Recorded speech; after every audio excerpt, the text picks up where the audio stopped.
Saudara, kasus Anas Urbaningrum dinilai pengamat politik akan membuat elektabilitas Partai Demokrat semakin terpuruk. Namun juru bicara Demokrat Ruhut Sitompul tetap yakin Demokrat tetap bisa bicara di pemilu 2014 mendatang. Kepala dan katakan tidak. Iklan anti korupsi ini menjadi salah satu cara Partai Demokrat untuk meraih simpati pemilih pada pemilu tahun 2009 lalu. Edi Baskoro Yudhoyono alias Ibas, Anas Urbaningrum, Angelina Sondah, dan Andi Malarangeng menjadi model iklan dalam kampanye ini. Katakan tidak pada korupsi.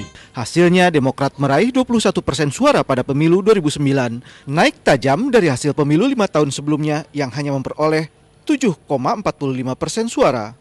Siapa sangka 3 bintang iklan kampanye ini kini justru menjadi tersangka kasus korupsi. Berbagai kasus korupsi membuat elektabilitas Partai Demokrat terus turun, yang menurut sejumlah survei tinggal 8%. Kasus Anas Urbaningrum diyakini akan membuat elektabilitas Demokrat semakin jeblok. Sebetulnya berkaitan juga dengan kinerja pemerintahan. Nah, efek dari korupsi ini memang luar biasa kepada Demokrat ya. Karena memang yang kena itu tokoh-tokoh ininya, tokoh-tokoh intinya. Namun, politisi Partai Demokrat Ruhut Sitompul tetap yakin Demokrat akan tetap bisa bicara banyak pada pemilu 2014 mendatang. Pak Hudori, ini selalu kan begini. Ini ada 2 hal kenapa turun Demokrat. Saya hanya bilang karena Anas.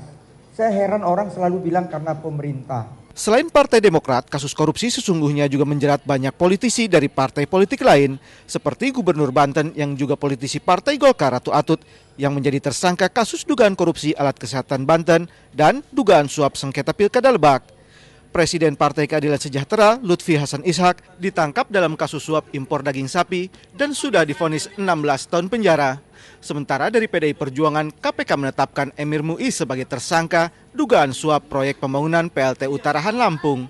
Skolastika Silvia dan Dedi Sunandar melaporkan dari Jakarta.